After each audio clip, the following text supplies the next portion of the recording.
Two of the biggest free agents have just signed in Bo Bichette and Kyle Tucker. What does that leave the Toronto Blue Jays? Are there other options out there? Who is the best option? And will this team look to make those additions?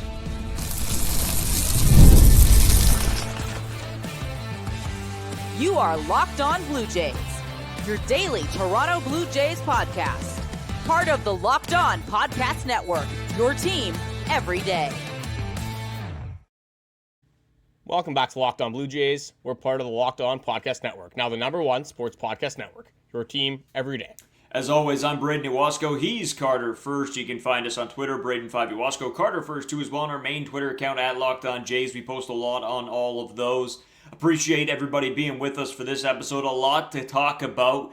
Talking about more additions the Toronto Blue Jays could make after missing out on Kyle Tucker and Bo Bichette. Are you okay with them making more additions? Do you like how this team looks now as is? We're going to talk about all of that and sort of what the fit in the outfield could be, who gets playing time, a little bit of the infield as well, who goes where, how much playing time does this guy get or that guy get, and we're going to go over payrolls as well, a lot to come on today's episode. But Carter, let's start here. Report has come in that the Yankees won't engage in a bidding war with Bellinger. A little bit of an interesting situation, a team that you may think would have been jumping at the chance to make some additions, but what do you got for us, Carter? Yeah, this is from a tweet from Bob Clappish, just going into the Cody Bellinger saga. The Yankees have been in ongoing talks with Cody Bellinger. It was almost like writing on the wall. It almost seemed like a sure thing that Cody Bellinger was going to return to the New York Yankees, but his agent is Scott Boras, and Scott Boras always wants that extra year, the extra millions. And now that he's seen a Kyle Tucker contract, a Bo Bichette contract, you have those to look at. Cody Bellinger is set up pretty decently to at least try to get a nice payday, but he is running out of time before we do get to spring training. Pitchers and catchers are reporting soon. It's coming up very quickly, but I'll get into the tweet from Clappish. So he reported that the Yankees have made an internal decision not to engage in a bidding war for Cody Bellinger if the Mets or anyone else swoops in with a blowaway offer. The Yankees believe that they have made a fair proposal. It's a 5-year, $160 million deal, 2 opt-outs, and they are prepared to let Cody Bellinger walk. So this is really up to Cody Bellinger. The decision is up to him. The Yankees seem like they're firm on that contract. And to be completely honest, $32 million AAV, that's a fair contract for Cody Bellinger. I even think that's an overpay for Cody Bellinger. So now the question is, for the Toronto Blue Jays, and I think it's a little bit different because this is the New York Yankees. If it's another team, I think you don't have to be as aggressive. But we talked about this with Anthony Santander the previous season. If you go out and sign Cody Bellinger, that isn't just an addition for the Toronto Blue Jays.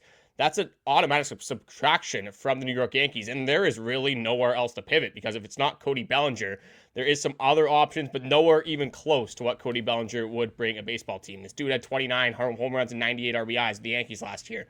Was a big reason why, the big reason that he had success is because Aaron Judge is there as well. I don't want to, take everything away from him, but he provided some stability in that lineup, a little bit of insurance in that lineup.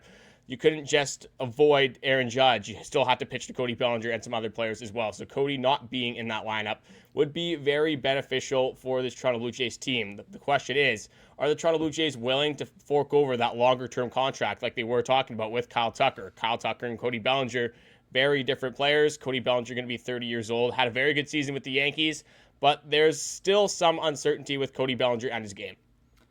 Yeah, Carter, I had a lot of people reach out to me after our last episode and saying, why not pivot to Cody Bellinger? Why not? What's the difference? But I had a lot of people asking me, what's the big hoopla about Kyle Tucker? And when you compare him to Cody Bellinger and you look at just last season's numbers, it's very easy to say, okay, yeah, these two guys are comparable. But in the grand scheme of things, Carter, a lot of analysts and scouts and everything like this, they go into the numbers. They do deep dives into all of these players, more so than me and you do. I mean, looking at guys' baseball savant pages. And in doing so, you see the difference in what Kyle Tucker can bring to the table in comparison to a guy like Cody Bellinger, and why there are more question marks around Bellinger. And yes, you could say the same thing a little bit about Tucker, that there are some question marks there. And in regards to his contract, I can agree. But overall, he is a better player than Bellinger. And I think with the Toronto Blue Jays, and I'm going to say this right here and right now, I think in regards to starting players, the Toronto Blue Jays are done. I fully do believe that. But I'm not the one making these decisions, and I get things wrong as well. So maybe the Bellinger thing does come into their lap. They see that the Yankees are sort of circling, and maybe they want to pull the trigger on a guy like that. But to me, this seems like a deal that would be more done to hurt the Yankees than it necessarily would be to help the Blue Jays. And that comes down to fit in the outfield. It comes down to playing time. And I agree that Cody Bellinger is a good piece. But Ross Atkins has already come out and said that with them making signings, it's taking playing time away from very good players. So just in that statement right then and there, I feel like this isn't a team that's going to go and sign just anybody. I feel like they had their sights set on one or two guys this free agency. If they didn't get them, I think they were fine with missing out on them. And they have faith in their group of players right now. So I'm at the point where, Carter, we can throw guys around names all we want, but at the end of the day, I'm not going to sit here and lie to anybody that I think they're done in regards to position players.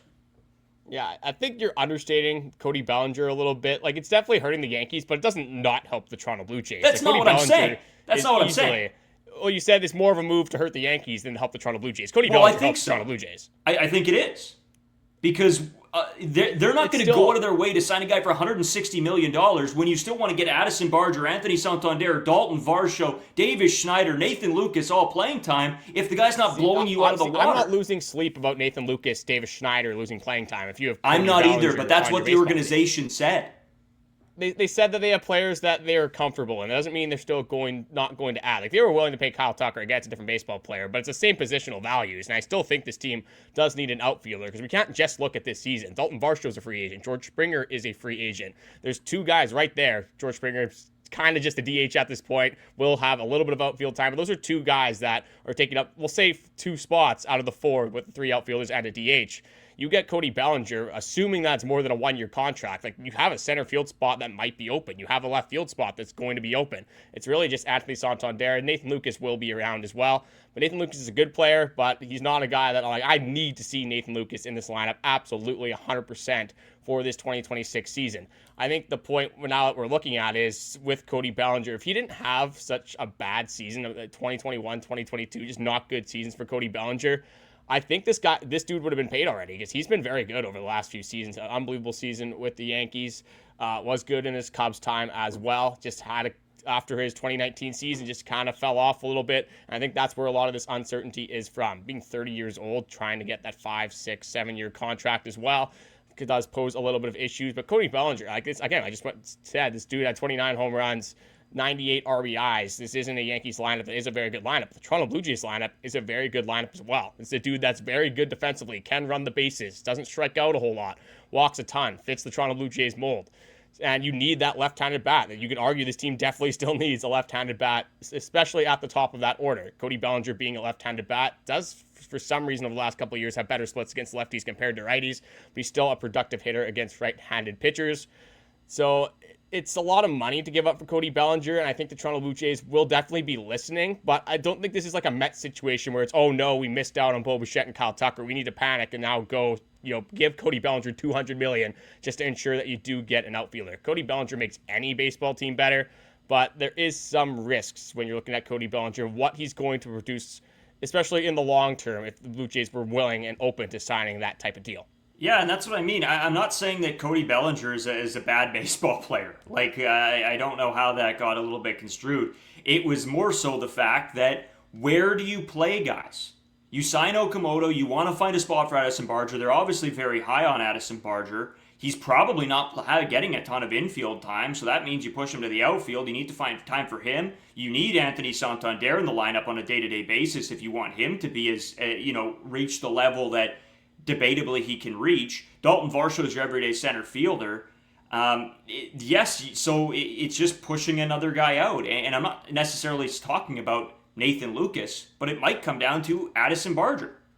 I don't want Addison Barger, honestly. I want to see the sample size early on the season against lefties, but I don't want Addison Barger in the lineup against lefties. Like Ernie Clement, right now, it's looking like, we haven't brought this up on the podcast because we assumed that was going to be Kyle Tucker, Bo Bichette, somebody. I think Ernie Clement's probably the shortstop of this team now. Like, Ernie Clement is a natural shortstop, Gimenez is a natural second baseman. That's besides the point. But Daulton Varsho is going to need some days off. He's not great against lefties. I'm not saying that you take him out every single time against lefties, but if you do sign Cody Bellinger, that's an option to slide over to center field. Vladdy's going to need some days off. Not a lot, but he'll need some days off. Okamoto, you got to see how that pans out. Addison Barger, like I said, the platoon stuff. Nathan Lucas, you probably don't want him in there against lefties either. So there's definitely very easy ways to get Cody Bellinger in this lineup, and he's versatile. He can play first base if you even want him to. Like probably won't need to a lot when you have Vladimir Guerrero Jr., but he can play center, he can play left field. You could probably throw him in right field as well. Didn't play, I think, any of that last year, but the difference between left and right field for a defender as capable as Cody Bellinger, I really don't think there would be an issue getting Cody Bellinger into this lineup. And for the guys that he's taking playing time away from, I think that if you're in your win now window and you want to get a World Series, trying to get Cody Bellinger again, in theory, it's a lot easier, said than done. But if you want to field the best team possible, you're not really worried about Nathan Lucas maybe not hitting as much, Addison Barger not hitting against those left-handed hitters when you have Cody Bellinger, a hitter that has done it at a fairly consistent level over his entire career on the Toronto Blue Jays. Yeah, but you're not gonna pay Cody Bellinger to come here and sit against righties. Or against lefties. He would be your everyday player. Absolutely. Yeah, so then. Again, but I'm more comfortable with Cody Bellinger over Nathan Lucas. But does it make enough of a difference? And I think probably it does. But at the end of the day, I totally understand. And I said this earlier. I don't think this team makes this move. I don't even know if they're in conversation with Cody Bellinger. I just don't think this is going to happen. This does not seem like a Toronto Blue Jays move to me. Unfortunately, I agree. I think Cody Bellinger makes his team better. I just don't really think it's going to happen. And that's sort of more so what I'm arguing here. I like Cody Bellinger, and I think he does make this team better. But I just don't. I'm looking at it from the general manager's point of view and the Blue Jays organization point of view, and I just know how they work at this point. We've seen it over the past 3 seasons. Cody Bellinger will not be a Toronto Blue Jay in my mind. If he does, I'm thrilled. I'm happy with that. Like I said, I don't care what the money is. I'm not too worried about it. But this just doesn't seem like a Toronto Blue Jays move. And the Blue Jays have had opportunities to sign Cody Bellinger if they wanted to go get Cody Bellinger. The 2024 offseason, where they probably could have used Cody Bellinger, they did not end up signing Belly. So they have opportunities. Kind of the same thing with Teoscar Hernandez. They wanted to bring him in, they could have. They wanted to bring Teo back, they could have. Cody Bellinger wouldn't be coming back, but if they wanted to bring him here, he probably would be here. And if they were going to pay that 5-year, $160 million contract and match the Yankees, I think he probably I think he still wants to play for the Yankees. I just think he wants a ton of money, and kind of fair looking at what Bo Bichette and Kyle Tucker got. So credit to Cody Bellinger. I'm not going to complain ever when players are trying to get their money, trying to get their contracts. But I think I'm pushing a little bit more for this one than I normally would be, just because it's the New York Yankees, because this directly defibrillates or rehabilitates a team that is in your division, a team that you're going to play 13 times in the year, and a team that hasn't done anything so far this offseason. They got Ryan Weathers, which is not terrible for their starting rotation. I think their starting rotation is one of the better things of their team right now. So it's a weird addition, and then they haven't literally not done a single big thing in free agency. So the biggest move for them in free agency would be losing Cody Bellinger, and that's kind of the point that I'm making here. They get Garrett Cole back, but this really hampers the Yankees, a team that you would think is going to be right up there in competition for the AL East. So before we move on, let me ask you one question. If the Toronto Blue Jays come in at, say, $5 to $10 million higher than the Yankees do you think Cody Bellinger pulls the trigger and comes to Toronto? I would hope so. If that's what he's looking for, I would hope so. But I think if he's not going to pull the trigger on that 5-year, $160 million contract, I think this dude's looking for like $200 million. It's got to be an absurd amount. I would maybe not exactly 200, but probably around the $40 million AAV mark if it's a 5-year deal. So it's tough to say with Scott Boras as an agent, but if it was in theory a 5-year 170 and he came to the Toronto Blue Jays, while I still think that is an overpay, and I don't love Cody Bellinger as the player, and maybe this is just a little bit of the emotions talking still with the Bo Bichette and Kyle Tucker stuff being so recent, because I'm not a huge Cody Bellinger guy, but just looking at what other teams have done in the AL, just in MLB in general, I would feel definitely a lot more comfortable if Cody Bellinger was on the Toronto Blue Jays and not on the New York Yankees, but I would feel even better if honestly, the Blue Jays don't get Cody Bellinger. The Yankees don't get Bellinger. He gets out of the AL East, and just another team swoops in. Maybe the Mets can get him because they do need outfield help, and they don't care about money. Obviously, the second highest payroll in all of baseball. You sign Bo Bichette. Just go and get Cody Bellinger as well and make the Yankees fans hate their lives just a little bit more because of what's happened this offseason. Yeah, I could get on board with that. And again, I want to reiterate this. Cody Bellinger is not a bad player, and if he comes to Toronto, I don't want to see one comment in our comment section saying that, I can't believe they got Cody Bellinger. This sucks. Like, that's going to be a very easy one to talk myself into if Cody Bellinger becomes a Toronto Blue Jay. Yeah, exactly. I agree. I just, but I also wouldn't be holding your breath. I know we got a lot of comments about Cody Bellinger in our last video, and I just wouldn't hold your breath. This does not seem like a thing the Toronto Blue Jays would do, but you know what? You never know. So I'm not writing it off completely, but that's where my mind goes anyway. But a lot more to talk about. A couple more guys, Carter, I know you wanted to bring up, get my thoughts and opinions on. So we'll take a quick break and we'll come back with all of that before we talk about payroll, salaries, everything like that in the third segment today. Tax season doesn't have to take over your life. This year, TurboTax is making it easier than ever to just hand things off and move on with your day.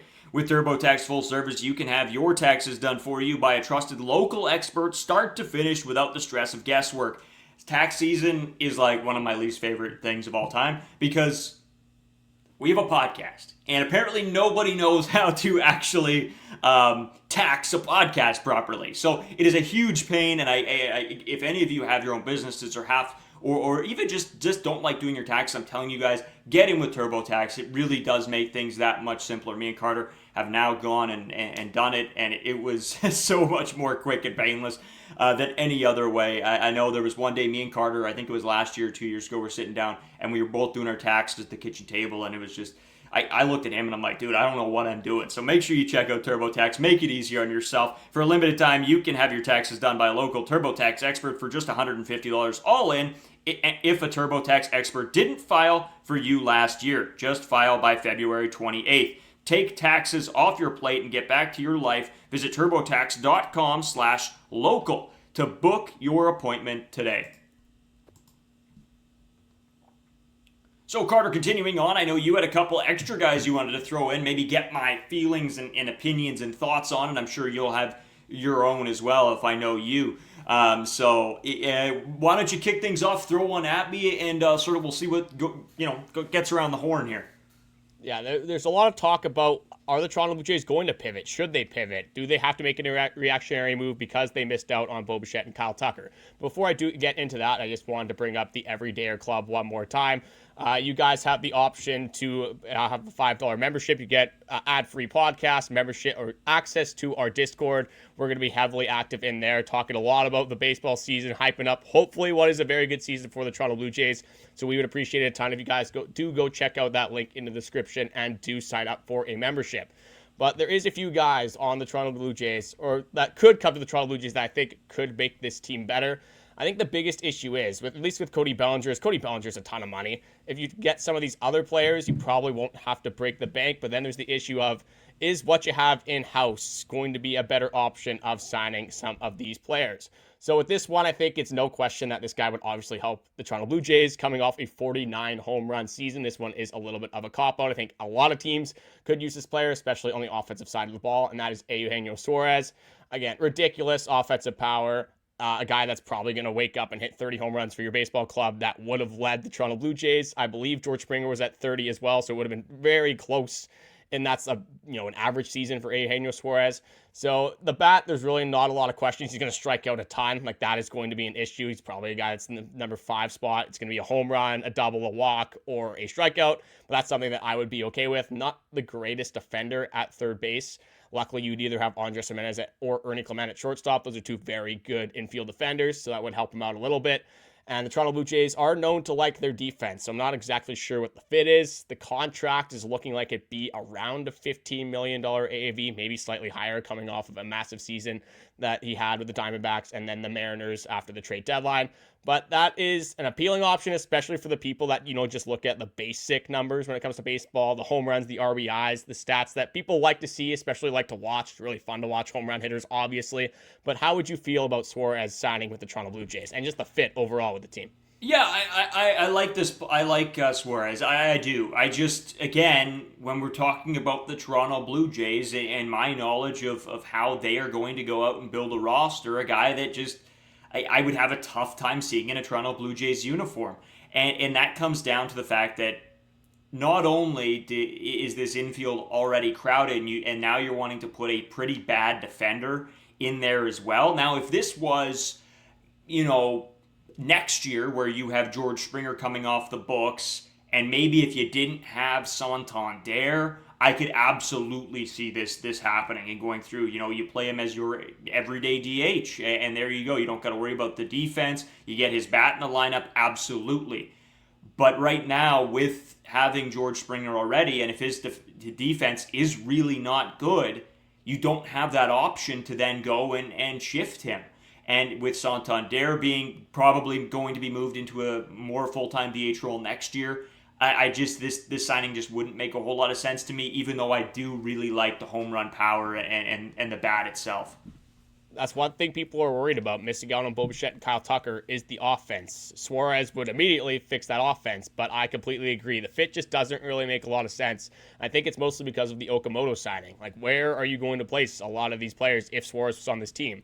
Right now, you got to think Okamoto would most likely take most reps at third base, as in Barger has the opportunity to do that as well. Maybe Ernie Clement slides over. That's what is very nice about this team. There's a lot of players that can play a ton of different positions. So Ernie Clement, shortstop, just in theory, on just minutes at second base. That's second base or shortstop. These guys are going to be on the field a lot of the time. And then you have Vladdy at first base. So how do you find a way to get Suarez on the field? And then DHing wise, it's not that George Springer, you're worried about his defense. You are a little bit, but you saw how much better he got as a hitter when he did not have to worry about that defense. You saw the OPS tick up 200. You saw the average tick up even. He was a 300 hitter for the first time in his career. You saw a lot of good things from George Springer being in that DH spot, having one of the best seasons of his career. Why in the world would you want to switch any of that up? So you could make it work. You would find ways, obviously, to get Suarez in your lineup, but that would be a little bit of a headache for John Schneider. I think you could have money that would be spent in better areas for this baseball team. I truly think that the outfield spot, even though this year it is a little bit murky, there isn't a lot of room this year specifically, but if you are going to sign a free agent, if you're going to spend the money that you would have to on Suarez, I'd be more open to signing or paying a little bit more, probably a lot more, let's be honest, but getting Cody Bellinger, a guy that fits the Toronto Blue Jays mold a little bit more and just fits the team needs a little bit better as well. So these are now some guys that aren't, the most flashiest names of all time, but I definitely think can help the Toronto Blue Jays here. I'll kind of do these two as I'll respond to these two at the same time because they're both outfielders. They both would serve very similar purposes on the Toronto Blue Jays. So I have Miguel Andujar and I do have Austin Hayes as well. I looked at where Miguel Andujar played. I assumed that this guy was pretty much just a corner outfielder, but he did play some games at first base, played some games at third base, left field, and right field as well. So it does come with a little bit of that utility experience as well. Not the greatest outfielder, not the greatest fielder in general. So probably what you're going to do with Andujar is the reason that he is on the Toronto Blue Jays is, again, to increase that offensive floor, is to help a little bit with that. Has struggled with some injuries in the past, has some pretty good career average numbers, about a 750 OPS guy throughout the entirety of his career. But what would a contract look like coming off of a good season in the limited games he played last year in 2025? So that is an option there. And then Austin Hayes, pretty much just a league average everything. League average hitter, league average defender, would be a guy that, again, could be that quarter outfielder. But is that enough to make Nathan Lucas? Now I can kind of see, more of the Cody Bellinger side where you were looking at, do you want Nathan Lucas, the Bargers, to sit on the bench for a guy like Austin Hayes? Miguel Andujar could be, for me, I would prefer Miguel Andujar over Austin Hayes, but I would just be more comfortable rolling out Nathan Lucas, rolling out Addison, Barger, Joey Loperfido, another guy that if you're going to take a shot on somebody, well, Austin Hayes is definitely a more developed player, and I think he has a higher floor. Where the Toronto Blue Jays are right now, I think I'd just be more comfortable, especially with the current roster construction, with a guy like Joey Loperfido, maybe finding his way into the mix. Because right now, I just wanted to go over this quickly as well. The 4 bench slots, I'm assuming this is what it is. Nothing's confirmed here, but it's Nathan Lucas, Miles Straw, Davis Schneider, and Tyler Heineman. So yes, I think that, unfortunately, Austin Hayes would be better than Davis Schneider. I do think that Miguel Andujar would be better than Davis Schneider. But if you're looking at infield, Addison Barger can kind of move into that infield as well. You have some options there. But in just regards for team fits, I think Davis Schneider, you need an infielder. You need somebody to be a defensive replacement. You need somebody to just give other players days off. And you don't really have that on the bench right now. So I think if you were going to make a signing like this, you would be more inclined to go to the infield. There's really just not like any good infielders available on the market anymore. Yeah, no, this is one that just doesn't push the needle. Maybe I could see the Blue Jays maybe making a signing and then having it sort of as a play, like a playoff for positions for spots, but I just don't know. At this point of the season, I think with the team chemistry that has been built, would you rather have Davis Schneider in there who can play a little field, can play a little two-bag, has the chemistry already built? I mean, hit that massive home run in the playoffs. A guy like, we saw good things from, Heineman's not really in this conversation, but having Heineman in there as well, so maybe seeing what he can do, I think that's going to be a huge aggression, but maybe he can somewhat keep things steady. Miles Straw, I'm very interested to see sort of what his playing time becomes. And I'm excited about Joey Loperfido. I weirdly enough think he played better in some of his appearances in the MLB than he did in AAA, which is just unbelievable. So, if you can capture some of that magic from last season as well, I think you're set up well. I don't know if you really have to go make one of these signings. It just depends how safe the Toronto Blue Jays want to be. And we've really seen the last few seasons that they don't want to be that safe. In terms of like massively overpaying, they don't do that, but they don't necessarily go out and sign meaningless contracts either. Although I guess the Miles Straw one at the time, making that trade that seemed meaningless, Miles Straw had a pretty significant impact for what was expected of him in 2025. And for Miles Straw's role, it's probably just the same thing. It's the defensive replacement. It's the base runner that comes in late innings. You need a guy to drop a bunt. It's going to be Miles Straw. Not going to be an everyday guy at all, but should be a guy that finds his way on the baseball field at a lot of times throughout the season. But Austin Hayes, just like one more thing I wanted to bring up. He had a 105 weighted runs created plus last year in 103 games. There it is. He had 15 home runs. So this is a guy that does provide a little bit of pop for your baseball team as well. If you want to increase that offensive floor, at least have other options, because there are some guys that had career years, some guys that had very good seasons that aren't necessarily established at the major league level over a long period of time. So having more hitters and having guys that have done it in previous seasons wouldn't be the worst idea for the Toronto Blue Jays. But the last one is you brought up Tyler Heineman. And while I don't think that any of the free agents on the market I think they would be better than Tyler Heineman, but with Tyler Heineman's familiarity with the staff, with the familiarity with the organization, with what he did last year, I think it'd be very hard for the Toronto Blue Jays to not only move on from Tyler Heineman, but justify, taking a shot on, a 35-year-old catcher, someone like Elias Diaz or like a Mitch Garver if you want to increase maybe some pop behind the plate. Just a lot of these don't really make sense to me. I think they're just going to roll out with Tyler Heineman. Maybe you add a guy with like a minor league invite and an invite to spring training to just provide some competition. But I think you already kind of have that in house. Don't expect them to do anything from the catching side, but I am not really expecting a lot from Tyler Heineman, unfortunately, other than to have good vibes this upcoming season.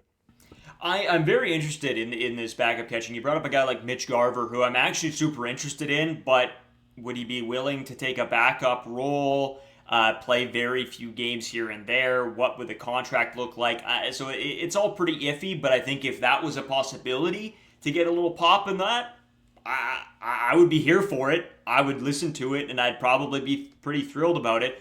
But I just don't know if the contract and what you're getting out of Heineman already, is it worth to bring in a backup catcher, Mitch Garver? Probably not. Again, money may well be better spent somewhere else. And I know, Carter, one of these days we're going to have to talk about the bullpen and some of the arms that are still available there. Probably looking at a Friday episode to talk about that because it's super interesting right now. And I think some of that money could definitely go towards the bullpen and upgrading spots there. But I also know, Carter, that you did want to touch on some of the payrolls and salaries and all of this. So I think let's take a quick break. We'll come back. We'll do that. Still a lot more to come on this episode of Locked On Blue Jays.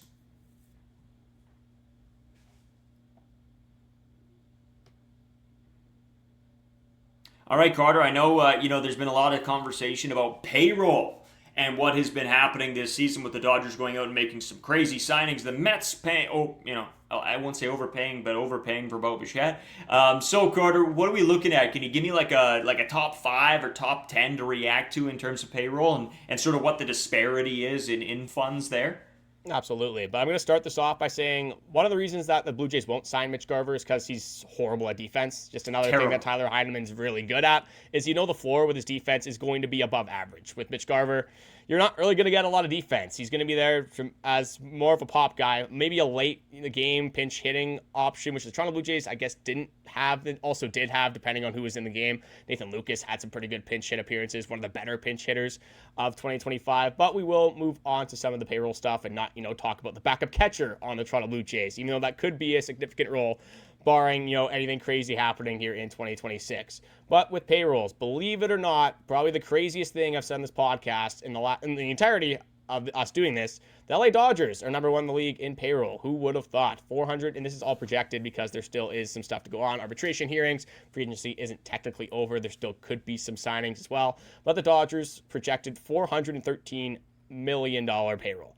Absolutely ridiculous. The Mets are in second at 359. That's 359 million. I'm just going to say 312, whatever it ends up being. Obviously, that is in millions. The Phillies at 325. The Toronto Blue Jays going from 5th to 4th place in projections this year. 4th place with $312 million. Then you have the Yankees at 5, $292 million. Now I'll just kind of list some teams. You have the Red Sox at 6, the Padres at 7, the Braves at 8, the Chicago Cubs at 9, the Astros at 10. And at 10, you got 248. So the disparity from number 1, the Dodgers, again, being $413 million. The Astros at 248. You drop down to the Baltimore Orioles, a team in the AL East, $197 million. So that is relatively close to some of the other teams, but still, fairly significantly far away, especially from the Toronto Blue Jays. And then I'll round it off the bottom 3 teams, the Cleveland Guardians at 117, the Tampa Bay Rays over here at $108 million, and then we have the Miami Marlins almost at $101 million. Not quite there, but almost. And just for reference, one more time, the Dodgers are at $413, the Miami Marlins $101.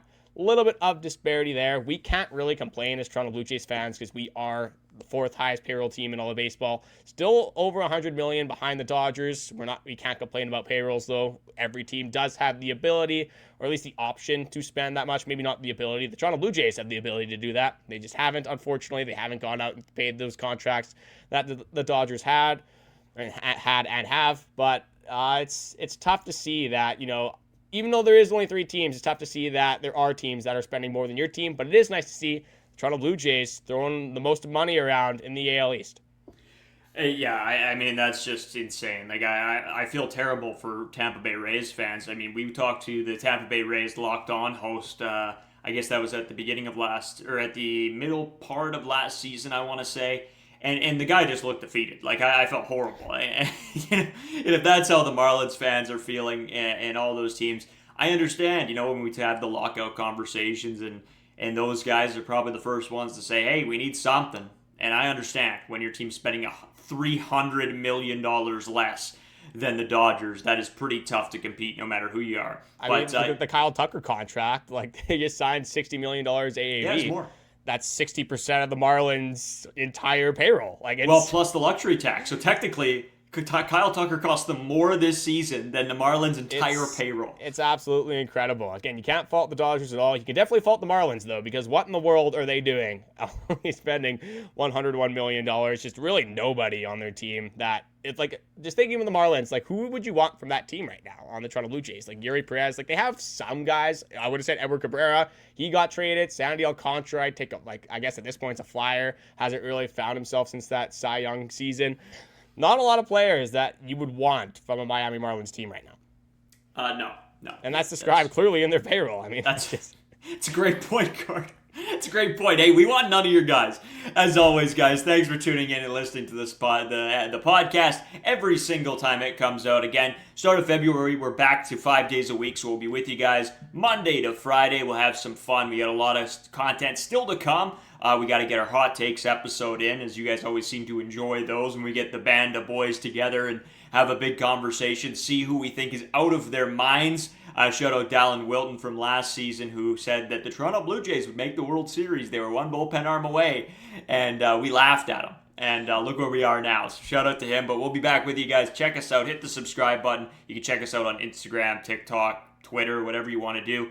And leave your comments, thoughts, feelings, everything down below. But Carter, I'll send everything off to you one last time. Yeah, one more thing to end off this episode. Just wanted to bring it up one more time. The Everydayer Club $5 membership to get access to no ads. Again, there's so many ads on everything nowadays. It's definitely nice to get a break from them. So only $5 to get you a break from that. The Discord chat, we are going to be hyping up this Toronto Blue Jays team. Although they did miss out on some big free agents, we're still excited about this ball club, and we really hope that you guys are as well. We want to keep adding more bonus content to that. We're going to continue to expand, so getting in early might be a benefit to you. It might be beneficial. Take a look at the stock market for the Everydayer Club for the Locked On Blue Jays. It's only going up from here. Thank you guys for watching, and we will be back with you guys once again on Friday, getting closer and closer to the pitchers and catchers reporting.